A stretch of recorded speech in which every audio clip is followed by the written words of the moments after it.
many times have you wanted to do something, whether it be taking a vacation, upgrading, or fixing something in your house?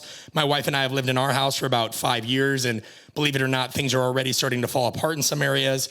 Taking a certain course or certification, adding new books for your home library, getting a virtual assistant, or even starting just a side business for yourself and your family, but you couldn't do so because you didn't have the extra cash to make it happen.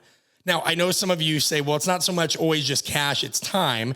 And we have a whole episode on time management. Don't worry. We know there are some of you that are so busy being busy, you can't stop being busy. I understand that. So check the show notes for that episode. But when it comes to finances and being able to find some side cash, at first, some of these things may not bug you. I know there are periods in my life where I didn't really worry about that. I just had to worry about the groups that I had to coach and train, what I was going to put in my crock pot that night, and what maybe my workout was that day.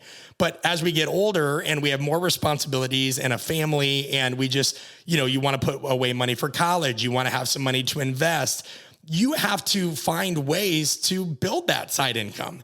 And it gets to a point where even though you might be able to make things work, regardless of the circumstances, and you're always in a position where you have to find ways to do more with less, guys, that just gets tiring. And that can't be the way that you live your life over the long run, right? So I want to give you some stuff that that can help you through these tight times, that can help lessen or decrease some of the anxiety that you might feel about finances.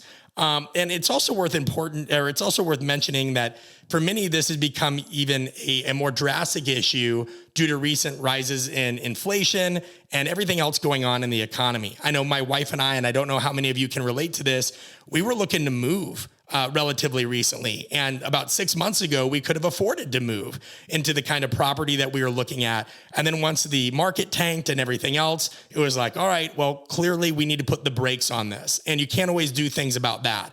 But in the meantime, we can find ways to be more resourceful and grow our income and really do it in ways that fit alongside our really busy lifestyle, because we're parents too.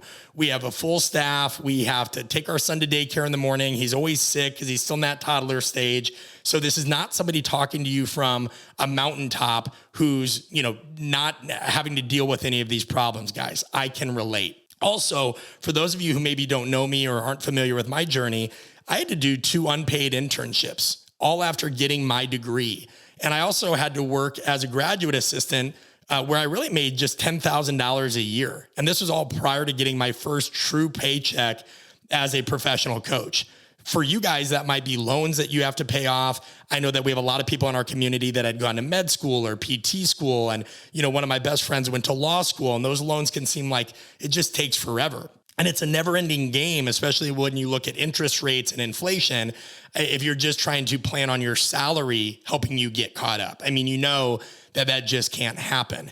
So when we look at this, and I think back to that time, I just never forgot what it felt like to have this resource that I wanted. It was like almost at my fingertips that I felt like would help me take my work to the next level.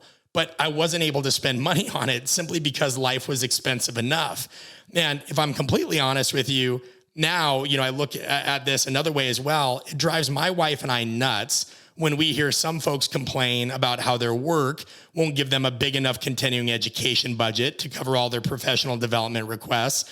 Because, while I'm no longer working for free or as a grad assistant, my wife and I are now small business owners who are on the hook entirely for the cost of any professional development, right? So we have to pay, back in the day, it's like, all right, I didn't have the money, but I could find ways to make the money. Now I have to find the ways to make the money to pay our staff salaries, ourselves some money, put away for Bronson's college fund, handle our bills and our expenses, but we have to cover 100% of the cost of any professional development we do.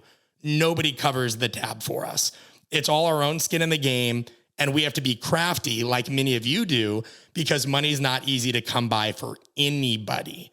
Yet still, we do it because we know that investing in yourself is the best thing you can do. And it's a necessity, right? Like that's one thing that is almost recession proof, your own self-education. That's always going to pay you dividends. So while I used to freak out about a course that was $800, I look at my life now. Last year alone, I invested $40K into a coach to help me get things in line for my next book. And that's scary for anybody. I've also learned, though, and one of the things that gave me a more healthy attitude towards investing, things like that, in which an employer won't cover, is that when you put your own money on the line and your own skin in the game, it makes you learn and appreciate everything at a much higher level than when somebody else picks up the tab or when it's easy and low risk.